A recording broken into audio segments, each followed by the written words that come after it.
డబ్బు, అనారోగ్యం, ఉద్యోగం, వ్యాపారం, అప్పులతో బాధపడుతున్నారా? అయితే మీకోసమే మనీ మెడిటేషన్ ప్రోగ్రామ్.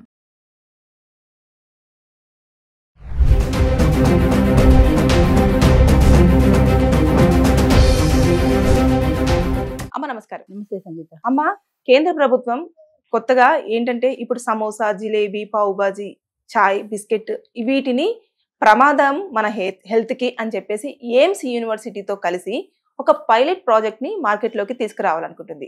అంటే మన జనాల ఆరోగ్యం బాగుండాలి అన్న ఉద్దేశంతో దీన్ని మనం ఏ విధంగా తీసుకోవాలి, ఇది సక్సెస్ అవుతుంది అంటారా? ఇప్పుడు ఎయిమ్స్ అలాంటి ఉద్దేశంతో ఉండడం మంచిదే, కానీ ఎంతవరకు అది సాధ్యమైంది అంటే ఇప్పుడు చూడు, మన సిగరెట్ ప్యాకెట్ ఉంటుంది, అది ఇంజూరియస్ టు హెల్త్ అని దాని మీద ఉంటుంది. అవును. కానీ ఎంతమంది కొంటున్నారు? ఇంజూరియస్ టు హెల్త్ అన్నప్పుడు నీ ఆరోగ్యం పాడవుతోంది అని వాళ్ళు హెచ్చరిస్తున్నారు నేను, కానీ నువ్వు వింటున్నావా మాట? ఓ సిగరెట్ ప్యాకెట్ ఏంటంటున్నావు, కొంటున్నావు, తాగుతున్నావు. అలాగే సినిమాకి వెళ్తే ట్రైల్ పార్ట్ వేస్తారు క్యాన్సర్ గురించి, వాడికి ఇంత పొడుగు కాయలు, ఆ సునీత అని ఎవరో అమ్మాయి, ఎంత భయంకరంగా చూస్తా అనిపిస్తుంది అంటే అది చూడడానికి కూడా ఇష్టపడ. మా మహేష్ అదొకటి. అది ఆ యాడ్ మొదలుగానే వీళ్ళు ఫోన్లోకి వెళ్ళిపోతారు, ఫోన్ చూసుకుంటుంటారు, అది చూడరు. అంచేత నువ్వేదో నేను అవేర్నెస్ తీసుకొస్తున్నాను చెప్తున్నాను అనుకుంటున్నావు, కానీ ఎంతమంది దాన్ని చూస్తున్నారు, అది చూసి ఎంతమంది ప్రభావితం అవుతున్నారు అంటే అది చూడడం వల్ల అమ్మో నాకు క్యాన్సర్ రాకుండా ఉండాలి, అమ్మో నేను సిగరెట్ తాగకుండా ఉండాలి, ఎంతమంది దానివల్ల అవేర్నెస్ వస్తుంది జనాలకి. అందరికీ తెలుసు సిగరెట్ తాగడం ఆరోగ్యానికి హానికరం అన్న విషయం ప్రతి ఒక్కళ్ళకి తెలుసు, తెలియక కాదు. అలాగే జిలేబీ తినడం, సమోసా తినడం అనేది ఆరోగ్యానికి హానికరం. ఎంచేతంటే డీప్ ఫ్రై ఐటమ్ ఏదైనా సరే ఆరోగ్యానికి హానికరమే. డీప్ ఫ్రై చేస్తారు, అది లంసంగా పెద్ద పెద్ద ఆయిల్ బాండీల్లో చేస్తారు, ఆయిల్ అంతా మిగిలిపోతుంది. అది పారబోస్తారా? పారబోయరు కదా. మళ్ళీ మొన్నటి చేస్తారు. అలా 4-5 సార్లు అదే ఆయిల్ని వెచ్చబెట్టి యూజ్ చేయడం మంచిది కాదు అని చెప్తున్నారు అందరూ. అది అందరికీ తెలుసు, ముఖ్యంగా చదువుకున్న వాళ్ళందరికీ తెలుసు. కానీ ఈ చదువుకున్న వాళ్ళే జొమాటోలోను స్విగ్గీలోను ఆర్డర్లు ఇస్తారు జిలేబీకి. దానికి రోడ్డు మీదకి వెడితే బడ్డీ కుట్లు కనబడతాయి, వాడు అక్కడికక్కడ కూర్చొని జిలేబీ వేడివేడిగా ఇస్తుంటాడు, వాడి దగ్గర క్యూ కొడతారు జనాలు. ఆ వేడివేడి జిలేబీ తినడం అంటే ఇష్టం, అది ఆరోగ్యానికి హానికరం అని తెలియదని నువ్వు ఎవరినైనా పీచడుగా అనుకో, ఇవి ఒక్కసారిగా అనుకుంటాడు, ఒక్కసారి అనుకుంటాడు, కానీ కొన్ని 100 సార్లు తింటాడు అలా రోడ్డు మీద ఒక్కసారే కదా అని. అంటే తిన్నప్పుడల్లా ఒక్కసారి. సమోసా కానీ జిలేబీ కానీ ఇవి ఏ ఆయిల్ ఫుడ్, డీప్ ఫ్రై చేసిన ఏ ఆయిల్ ఫుడ్ కూడా హెల్త్ కి మంచిది కాదు. ఒక 5 వరకు పెట్టానమ్మా: సమోసా, జిలేబీ, పావు బాజీ, చాయ్, బిస్కెట్. చాయ్ బిస్కెట్ అనేది కామన్, అందరు ప్రతి ఒక్కరి లైఫ్ లో మాక్సిమం తీసుకుంటారు. బిస్కెట్ లో మైదా ఉంటది కదా, మరి అది మైదా మంచిది కాదు అంటారు కదా. అంచేత రోజు ఒక బిస్కెట్ తింటుంటే ఆ మైదా నీ బాడీలోకి వెళ్తోంది కదా, అంచేత అది మంచిది కాదు. చాయ్ బిస్కెట్ అనేది, చాయ్కి చాలా మంది ఉంటారు, చాయ్ తాగందే అసలు తెల్లారదు లేవదు, ఒకసారి చాయ్ తాగితే కానీ కాస్త నాకు హుషారు రాదు అనే వాళ్ళు చాలా మంది ఉంటారు. దాని బదులు నువ్వు ఇది గ్రీన్ టీ తాగు. నీకు చాయ్ తాగడమే ఇష్టమైతే గ్రీన్ టీ తాగు, కానీ గ్రీన్ టీ తాగితే మజా ఉండదు, అందులో మిల్క్ వేసుకు తాగితేనే మజా ఉంటుంది. గ్రీన్ టీ తాగితే ఆ మజా రాదు, అది చేదుగా ఉంటుంది, అది టేస్టీగా ఉండదు. కానీ గ్రీన్ టీ తాగితే అట్లీస్ట్ మంచిది, కానీ అది తాగబుద్ది అవుతుంది, చాయే తాగబుద్ది అవుతుంది. అలా 10-12 సార్లు నువ్వు చాయ్ తాగుతావు, బాగానే ఉంది. కొద్ది రోజులు నీకేమి దాని ఎఫెక్ట్ రాకపోవచ్చు, కానీ 10-12 సార్లు ఒక చెంచా షుగర్ నీ బాడీలోకి వెళ్తుంది కదా. చాయ్ తాగినప్పుడల్లా ఒక చెంచా షుగర్ ఎడుతుంది, నువ్వు 10 చాయలు తాగావంటే 10 చెంచాల షుగర్ నీ బాడీలోకి ఎడుతుంది. ఇవాళకి దాని ఎఫెక్ట్ ఉండకపోవచ్చు, కానీ కొద్ది రోజులు అలా కొంచెం నీ బాడీలో ఈ షుగర్ అంతా అక్యుములేట్ అయిన తర్వాత నీకు 60 ఏళ్ళు వచ్చిన తర్వాత ఏ షుగర్ వచ్చి నీకు దీని బాబత్ సైడ్ ఎఫెక్ట్లు మొదలవుతాయి. అంచేత 30-40 ఏళ్ల వయసులో మనకి ఏది అనారోగ్యం ఇమీడియట్ గా నీకు రిజల్ట్ కనపడదు, కానీ దీని ఎఫెక్ట్ పెద్దవాళ్ళం అయిన తర్వాత కనిపిస్తుంది. ఎందుకంటే ఈ బాడీలో అక్యుములేట్ అయిందంతా ఆ ఏజ్ వచ్చాక బయటపడుతుంది.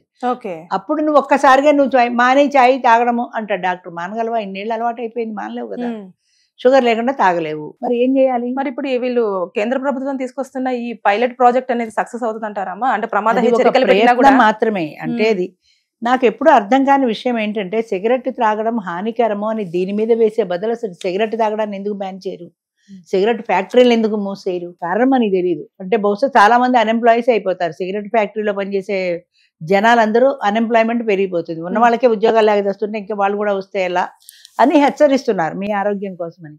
ఆరోగ్యం కోసం చెప్తే ఎవడు వింటున్నారమ్మా ఈ రోజుల్లో? వాడిని కూర్చోబెట్టి నువ్వు సూక్తిముక్తాడు బోధిస్తే వినేవాళ్ళు ఎవరు లేరు. పోనీ వచ్చినప్పుడు చూద్దాంలే అనుకుంటారు, విపరీతంగా తాగుతారు, ఎవ్వరు మానరు. ఎవరు దాకా ఎందుకు? నేనే ఉన్నా, రోజుకి 10 కాఫీలు తాగేదాన్ని, 10, 1-2 కాదు. చదువుకునేదాన్ని, 4 గంటలకు లేచినప్పుడు చదువుకోవడానికి కాఫీ తాగి కూర్చునేదాన్ని. చదువు అయిపోయిన తర్వాత 6 గంటలకి అందరితో పాటు మళ్ళీ ఇంకొకసారి కాఫీ. నేను 7:30-8 గంటలకు తయారయ్యి స్కూల్కి వెళ్ళేటప్పుడు ఒకసారి కాఫీ. ఈ 3 కాఫీలు అయ్యాక నేను రోడ్డు మీదకి వెళ్ళేదాన్ని ఉద్యోగానికి వెళ్ళిన తర్వాత అక్కడ మాకు పల్లెటూరులో ఉండేది, కాఫీ టీలు దొరకవు, అక్కడ హోటల్ లేదు కాబట్టి అక్కడ నేను బ్రూ షుగరు పెట్టుకుని ఓ పాల ప్యాకెట్ తీసుకుని వెళ్ళేదాన్ని కాఫీ పెట్టుకోవడానికి. దానికి రాజేశ్వరి విలాస్ కాఫీ క్లబ్ అని ఒక పెద్ద పేరు కూడా, నా పేరు రాజేశ్వరి కదా, రాజేశ్వరి విలాస్ కాఫీ క్లబ్ అని పేరు దానికి. ఓ పీరియడ్ వెళ్ళి రావడం, కాఫీ పెట్టుకోవడం, తాగడం, ఓ పీరియడ్ వెళ్ళి రావడం. నాకు ఎన్ని పీరియడ్లు ఉంటాయి అన్ని కాఫీలు, రోజు 5 పీరియడ్లు ఉంటాయి. 5 కాఫీలు గ్యారంటీగా తాగవలసింది. అంత విపరీతమైన పిచ్చి అలవాటు. దానివల్ల ఏమైంది, నాకు 70 ఏళ్ళు వచ్చాక అది ఎప్పుడు పడితే అప్పుడు తాగుతావు కదా, పొద్దున్న లేదు, మధ్యాహ్నం లేదు, సాయంత్రం లేదు, ఎసిడిటీ వచ్చి హాస్పిటల్లో చేరాల్సి వచ్చింది. హాస్పిటల్లో చేరిన తర్వాత వాళ్ళదంతా చూసి ఏదో చేస్తారు, లోపల వేసి లోపల చూసేటప్పటికి ఎసిడిటీ వచ్చిందని అది బ్లడ్ పగిలిపోయి లోపల నుంచి బ్లడ్ లీక్ అయ్యి బ్లడ్ మోషన్స్ మొదలయ్యాయి. అప్పుడు దానికి ఒక క్లిప్ వేశారు. డాక్టర్ గారు చెప్పాడు నాకు, నీకు అది ఎసిడిటీ వచ్చింది, దానివల్ల నేను దాన్ని మడిచి ఒక క్లిప్ వేశాను, ఇక నుంచి నువ్వు కాఫీ టీలు మానేయమ్మా, తాగకూడదు అన్నాడు. ఒకసారి కూడా కాఫీ తాగకుండా ఎలా బ్రతుకుతాను డాక్టర్ గారు, 10 కాఫీలు తాగేదాన్ని అంటే ఎంటీ స్టమక్ తో తాకు, పొద్దున్న లేవగానే మొహం కొడుకొని కాఫీ తాగేస్తారు. చాలా మంది తాగుతారు, ఏదో ఒకటి తాగుతారు. అంచేత ఎంటీ స్టమక్ తో తాగదు, ఏదైనా తిని తాగు అన్నాడు.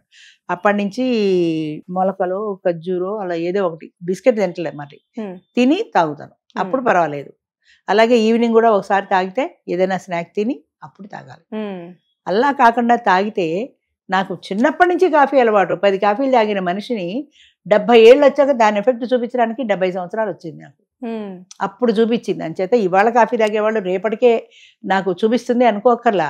ఆ ప్రమాదం మనకి వయసు పెరిగిన కొద్దీ ఇవన్నీ ఒక్కసారిగా చుట్టుముడతాయి అనారోగ్యాలని. అంచేత చిన్నప్పటి నుంచి హెల్త్ విషయంలో జాగ్రత్తగా ఉండాలి. పొద్దున్నే లేవగానే మంచినీళ్ళు తాగమంటారు, అందుకే ఎంటీ స్టమక్తో ఒక గ్లాస్ మంచినీళ్ళు తాగాక నువ్వు కాఫీ తాగు పర్వాలా, ఏదైనా కొంచెం తిని కాఫీ తాగు పర్వాలా. మళ్ళీ బిస్కెట్ తిని కాఫీ తాగుతూ ఉంటారు, మళ్ళీ దిక్కుమాల మైదా వెళ్తుంది కదా, అంచేత బిస్కెట్ కూడా ఉబ్బకాయం అంతా కూడా అదే అంతే, దానివల్లే. అంచేత చాయ్ బిస్కెట్ అంటారు సో, అది కూడా చాయ్ బిస్కెట్ అంటారు, కానీ ఆ బిస్కెట్ కూడా మంచిది కాదు.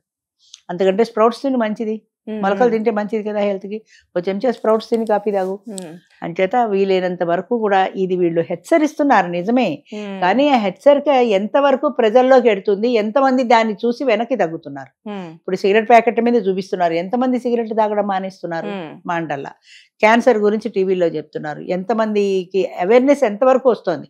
అవేర్నెస్ మనం కొత్తగా క్రియేట్ చేయగల. క్యాన్సర్ మహమ్మారి అందరికీ తెలుసు, సిగరెట్ పొగ త్రాగడం హానికరమని అందరికీ తెలుసు. తెలిసినా ఒక నిర్లక్ష్యం, నాకేం కాదులే అనే ధీమా. ఈ ధీమాని మార్పించే ఆలోచన ఏమన్నా చేయాలి. అంటే ఇది చేయడం మంచిదే కాదని నేను అంటలేదు, కానీ మీరు జిలేబీ తాగేవాడి చోట జిలేబీ తినంటే ఆరోగ్యానికి హానికరమని ఒక బోర్డు పెట్టారు. అది ఎవడు చూస్తాడు, అది ఎవరు చూడరు. కొన్నాళ్ళు పోతే ఆ బోర్డు కూడా వాడు పక్క తీసేస్తాడు. ఫుడ్ ఇన్స్పెక్టర్ వచ్చి అక్కడ బోర్డు ఉందా లేదా చెక్ చేయాలి. అసలు ఫుడ్ ఇన్స్పెక్టర్లు అనకూడదు, కానీ వాళ్ళ డ్యూటీలు వాళ్ళు చేస్తే అసలు ఇలా ఎలా ఉంటుంది. రాత్రి 10 తర్వాత ఎన్ని బడ్డీ కొట్లు ఉంటాయి రోడ్డు మీద పెట్టేసి జిలేబీలు సమోసాలు అమ్ముతున్నారు. వాడికి పర్మిషన్ ఎక్కడుంది? ఫుడ్ ఇన్స్పెక్టర్ చెక్ చేయాలి కదా. ఎంతమంది చెక్ చేస్తున్నారు? వాళ్ళని కామెంట్ చేయడం కాదు, జరుగుతున్న యథార్థం ఇది. ఎంతమంది చెక్ చేస్తే అసలు రోడ్డు మీద అన్ని ఫుడ్వి అయ్యప్ప సొసైటీకి వెడితే దారి పొడుగుతూ ఉంటాయి. జిలేబీలు సమోసాలు అవి ఇవి వేడివేడిగా వేస్తూ ఉంటారు. అక్కడ క్యూలో నుంచి నీ పక్క నుంచి తింటుంటారు. వీళ్ళందరికీ పర్మిషన్ ఎవరు ఇచ్చారు? ఓ పక్కన గవర్నమెంట్ మొత్తుకుంటోంది తినడం హానికరం, తాగడం హానికరం అని. మరి ఇవన్నీ ఎలా వస్తున్నాయి? గవర్నమెంట్ ఉద్యోగాలు ఇచ్చింది, అలా చేయకుండా చూడండి రాని. కానీ అందరూ చేస్తూనే ఉన్నారు, అందరూ చూస్తూనే ఉన్నారు. ఓసారి తింటే ఏమైందిలే, వాళ్ళందరూ తింటలేదా, అదొకటి. అందరూ తింటలేదా, నేను ఒక్కడైనా అని. నువ్వొక్కడు కాదు, ఆ 10 మందికి రోగాలు వస్తే నీతో పాటు 11 మంది. అది జాగ్రత్త ఉండాలి కదా. అది అవేర్నెస్ లేకపోవటం కాదు, మనుషుల నిర్లక్ష్యం. ప్రధానంగా ఏంటంటే ఇవాళ నాకు ఇమీడియట్ గా ఏం కాదు కదా. మనము ఆలోచన చేసినాం, కానీ ఇప్పుడు కేంద్ర ప్రభుత్వమే ఒక స్టెప్ తీసుకొని ఎయిమ్స్ తో కలిసి మార్కెట్ లోకి ఇలా పైలట్ ప్రాజెక్ట్ ని రిలీజ్ చేస్తుంది కాబట్టి మనం ఇది కొంచెం సక్సెస్ అవుతుంది అని అనుకోవచ్చు. పొద్దున్న రిపోర్ట్స్ చెప్తాయి కదా ఎంత % తగ్గింది అనేది. నిజంగా అలా తగ్గితే అది హర్షించదగ్గ విషయమే. అంటే కనీసం ఒక ఆలోచన చేస్తోంది గవర్నమెంట్ వాళ్ళు కూడా వీళ్ళని ఎలా చేసేది మన కంట్రోల్ ఆరోగ్యం చేయాలి గురించే. అని. ఉమ్. నేననేది ఏంటంటే ఇంతకంటే దాన్ని బ్యాన్ చేయండి, ఆ సిగరెట్లు అమ్మేవాడిని బ్యాన్ చేయండి, సిగరెట్లు తయారు చేసేవాడిని బ్యాన్ చేయండి, ఈ ఫుడ్ రోడ్డు మీద బండి పెడుతున్నవాడిని బ్యాన్ చేయండి. పాప వాడికి ఆధారం అదే కదా, జీవనాధారం అదే కదా, అది పోతుందేమో నువ్వు అనుకుంటే 10 మంది అనారోగ్యం పాలవటల్లా ఒక్కడ ఆధారం కోసం 10 మంది జీవితాలు పాడు చేయకూడదు కదా. అంచేత అలాంటివి బ్యాన్ చేయండి, సిగరెట్లు బ్యాన్ చేయండి, అది తయారు చేసే ఫ్యాక్టరీలు మూసేయండి, అది ఇంకా బెటర్. ఎందుకంటే అసలు టోటల్లే ఎరాడికేషన్ అయిపోతుంది అది. అలా కాకుండా మనం ఊరికే సూక్తిముక్తాలు చెప్తే ఎవరు వింటారని నేను అనుకోను. ఎనివి ఆలోచన రావడం గవర్నమెంట్కి మంచిదే. ఇది ఎంతవరకు సక్సెస్ అవుతుంది అనేది వేచి చూడాల్సిందే. Thank you.